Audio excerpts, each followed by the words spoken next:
Hello, नमस्कार, आदाब, सत श्री अकाल और अस्सलाम वालेकुम। मैं हूं मोहम्मद अहमद काज़मी, लेकर आया हूं आपका पसंदीदा कार्यक्रम नजर दुनिया पर, जिसमें हम आपको अंतर्राष्ट्रीय समाचार भारत के परिप्रेक्ष्य में देते हैं और वो समाचार देने की कोशिश करते हैं जो आपको दूसरे माध्यमों से नहीं मिलते।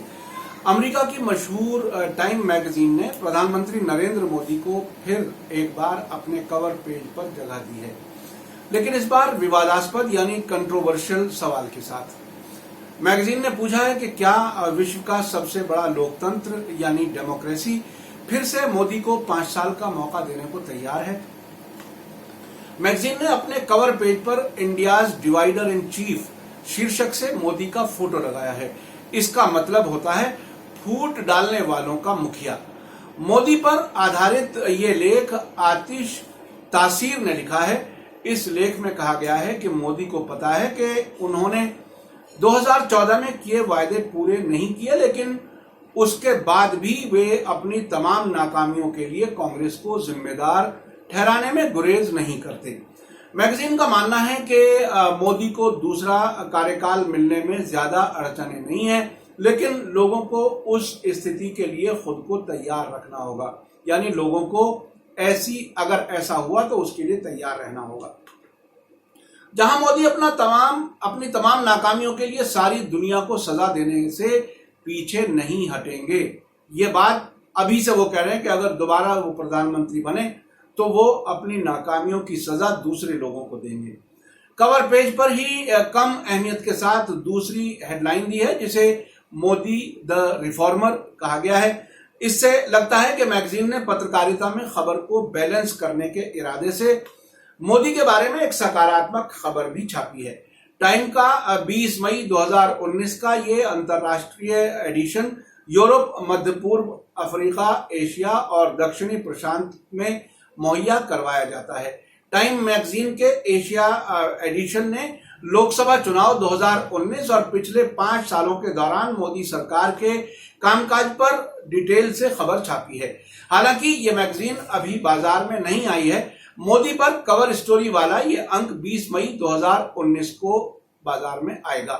लोकसभा चुनाव 2019 के आखिरी चरण का मतदान 19 मई को होना है, जिस दिन मोदी के चुनाव क्षेत्र बनारस में भी मतदान होगा। चुनाव के नतीजे 23 मई को आएंगे। इससे पहले टाइम ने अपनी वेबसाइट पर इस रिपोर्ट को प्रकाशित किया है। जिस स्टोरी को लेकर यह विवाद खड़ा हुआ है, उसे लिखने वाले 39 बरस के आतिश तासीर, जो ब्रिटेन में जन्मे हैं और भारतीय पत्रकार तलवीन सिंह के बेटे हैं। उनके पिता पाकिस्तान मूल के व्यापारी और नेता सलमान तासीर थे। इससे पहले टाइम ने 2014, 2015 और 2017 में प्रधानमंत्री नरेंद्र मोदी को विश्व के 100 सबसे अधिक प्रभावशाली लोगों की लिस्ट में शामिल किया था। 2012 और 2015 में अपने टाइम मैगजीन ने मोदी को अपने कवर पेज पर जगह दी थी। मई 2015 में पत्रिका ने मोदी पर कवर स्टोरी की थी और उसे नाम दिया था वाई मोदी मैटर्स, यानी मोदी क्यों अहम हैं। मैगजीन का मानना है कि 2014 में लोगों को आर्थिक सुधार के बड़े बड़े सपने दिखाने वाले मोदी अब इस बारे में बात नहीं करना चाहते। अब उनका सारा जोर हर नाकामी के लिए कांग्रेस को जिम्मेदार ठहराकर लोगों के बीच राष्ट्रवाद की यानी नेशनलिज्म की भावना को उभारना है। जो नेशनलिज्म के इमोशंस हैं उसको प्रोवोक करना है। भारत और पाकिस्तान के बीच चल रहे तनाव का फायदा उठाने से भी वो नहीं चूक रहे। टाइम मैगजीन का कहना है कि बेशक मोदी फिर से चुनाव जीतकर सरकार बना सकते हैं, लेकिन अब उनमें 2014 वाला करिश्मा नहीं है। तब वे मसीहा थे, लोगों की उम्मीदों के केंद्र थे। एक तरफ उन्हें हिंदुओं का सबसे बड़ा नुमाइंदा माना जाता था, तो दूसरी तरफ लोग उनसे साउथ कोरिया जैसे विकास की उम्मीद कर रहे थे। लेकिन अब वे सिर्फ एक पॉलिटिकल नेता हैं जो अपने तमाम वादों को पूरा करने में नाकाम रहे हैं। तासीर ने अपनी स्टोरी की शुरुआत 1947 से की है। बताया गया है कि बंटवारे के बाद 3 करोड़ से ज्यादा मुस्लिम भारत में रह गए थे। उस वक्त के प्रधानमंत्री जवाहरलाल नेहरू ने सेकुलरिज्म का रास्ता अपनाया था। हिंदुओं के लिए कानून की पालना जहां जरूरी थी, वहीं मुसलमानों के मामले में शरीयत को सबसे ऊपर माना गया था। मोदी के कार्यकाल से पहले तक ये व्यवस्था कायम रही, लेकिन 2014 में गुजरात के मुख्यमंत्री नरेंद्र मोदी ने लोगों के गुस्से को पहचाना और 282 सीटें जीतकर इतिहास रच दिया। देश पर लंबे वक्त तक सरकार चलाने वाली कांग्रेस सिर्फ 44 सीटों तक सिमट गई, यहां तक कि उसे विपक्ष का नेता बनने लायक भी नहीं रहने दिया। मैगजीन का कहना है कि 2014 में लोगों को एक बेहतर भारत की उम्मीद थी, लेकिन मोदी के कार्यकाल में अविश्वास का दौर शुरू हुआ। हिंदू मुस्लिम के बीच तेजी से सौहार्द कम हुआ, यानी आपस में रिश्ते बिगड़े, खटास पैदा हुई। गाय के नाम पर मुसलमानों को निशाना बनाया गया। सबसे अहम यह कि सरकार ने इस पर कोई ठोस कदम उठाने के बजाय चुप रहना ही बेहतर समझा। मैगजीन का कहना है कि अपनी नाकामियों के लिए अक्सर कांग्रेस के गुजरे हुए नेताओं को निशाना बनाने वाले मोदी जनता की नब्ज को बेहतर समझते थे। यानी वो कभी जवाहरलाल नेहरू की कुछ गलतियां बताते हैं, कभी इंदिरा गांधी की गलतियां बताते हैं, कभी राजीव गांधी की गलतियां बताते हैं। यही वजह है कि जब भी वो फंसा महसूस करते हैं तो खुद को गरीब का बेटा बताने से भी नहीं चूकते। टाइम मैगजीन के मुताबिक मोदी ने राजनीति को अपने इर्द गिर्द घुमाने की कोशिश की है। मैगजीन ने भाजपा के एक युवा नेता तेजस्वी सूर्या को कोट करते हुए कहा है कि अगर आप मोदी के साथ नहीं हैं तो आप देश के साथ भी नहीं हैं। ये एक तरह से नैरेटिव बनाया गया कि मोदी के साथ जो है वही नेशनलिस्ट है और जो उनको क्रिटिसाइज करता है, आलोचना करता है, वो देशद्रोही है और एंटी नेशनल है। 3 तलाक को खत्म करके उन्होंने मुस्लिम महिलाओं का मसीहा बनने की कोशिश भी की, लेकिन तस्वीर का दूसरा पहलू यह है कि महिलाओं की सुरक्षा के मामले में भारत को सबसे निचले पायदान में से एक पर रखा जा रहा है। सांप्रदायिक खाई यानी जो कम्युनल डिवाइड है उसके साथ जातिवाद की खाई भी तेजी से बढ़ती जा रही है। टाइम ने आगे लिखा है कि मोदी ने लगभग हर क्षेत्र में अपने मन मुताबिक फैसले लिए। हिंदुत्व के मजबूत समर्थक स्वामीनाथन गुरुमूर्ति को रिजर्व बैंक ऑफ इंडिया के बोर्ड में शामिल किया गया। उनके बारे में कोलंबिया के एक अर्थशास्त्री ने कहा था, अगर वे अर्थशास्त्री हैं तो मैं भारतनाट्यम डांसर हूं।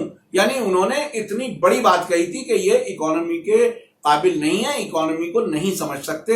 ये बात उन्होंने इस तरह से कही थी। मैगजीन का कहना है कि गुरुमूर्ति ने ही काले धन से लड़ने के लिए नोटबंदी का सुझाव दिया था। इसकी मार से भारत आज भी नहीं उभर सका है। मोदी को लगता है कि सत्ता में बने रहने के लिए राष्ट्रवाद ही बेहतर अल्टरनेट यानी विकल्प है। वो भारत और पाकिस्तान के बीच चल रहे तनाव का फायदा लेने से भी नहीं चूक रहे, इसलिए आर्थिक विकास पर वे राष्ट्रवाद को तरजीह दे रहे हैं। अमेरिकी टाइम मैगजीन ने आगे लिखा है कि 2017 में उत्तर प्रदेश में चुनाव जीतने के बाद उन्होंने योगी आदित्यनाथ को सूबे की कमान सौंपी, जो सीधे तौर पर हिंदू मुस्लिम के बीच विभाजन की बात करते हैं। मोदी को विपक्ष के कमजोर होने का फायदा मिल रहा है, जिसका केवल एक एजेंडा है कि कैसे मोदी को रोकें।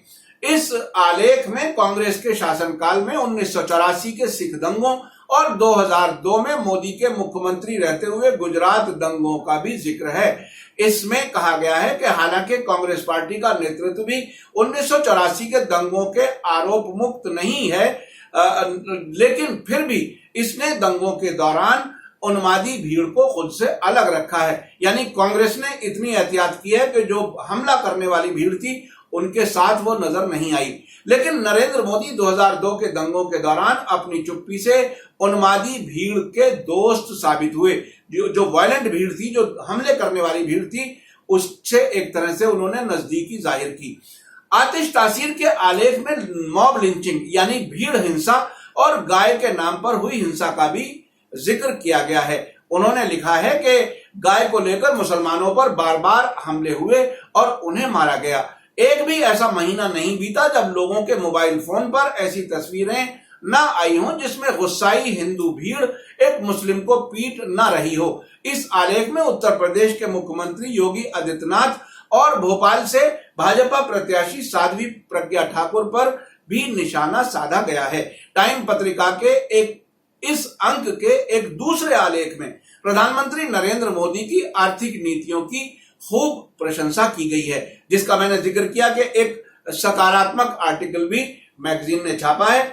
चूंकि जर्नलिज्म का एक उसूल होता है कि स्टोरी को बैलेंस करने के लिए दोनों तरफ की बात कही जाती है, तो उन्होंने एक अलग राइटर का आर्टिकल छापा है जिसमें मोदी सरकार की तारीफ की गई है। पत्रकार इयान ब्रेमर ने लिखा है कि मोदी ही वो शख्स हैं जो भारत के लिए डिलीवर कर सकते हैं, यानी वो कुछ करने में कामयाब हो सकते हैं।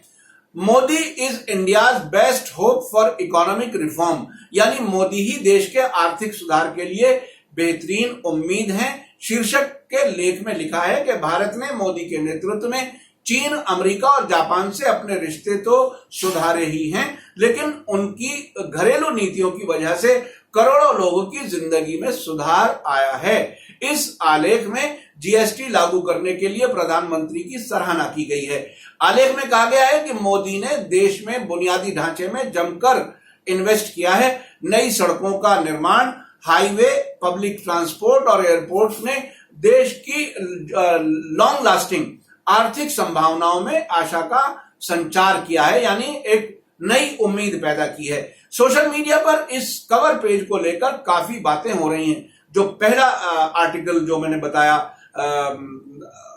आतिश तासीर का, उसके बारे में सोशल मीडिया पर इस कवर पेज को लेकर काफी बातें हो रही हैं। एक और जहां कुछ लोगों का कहना है कि मैगजीन ने बिल्कुल सही लिखा है, वहीं मोदी भक्त उनकी लोकप्रियता से भी जोड़कर देख रहे हैं।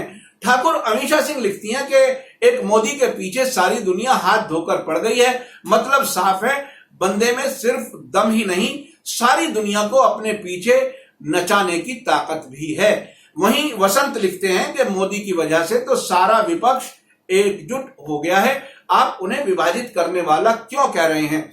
सत्येंद्र देव परमार लिखते हैं कि नफरत का बीज समाज में बहुत गहरा बोया जा चुका है, जिसकी फसल आज सड़कों पर फैली हुई है। कुछ लोगों का यह भी कहना है कि टाइम मैगजीन एक विदेशी मैगजीन है, उसे कोई हक नहीं बनता कि वो हमारे प्रधानमंत्री के बारे में कुछ कहे।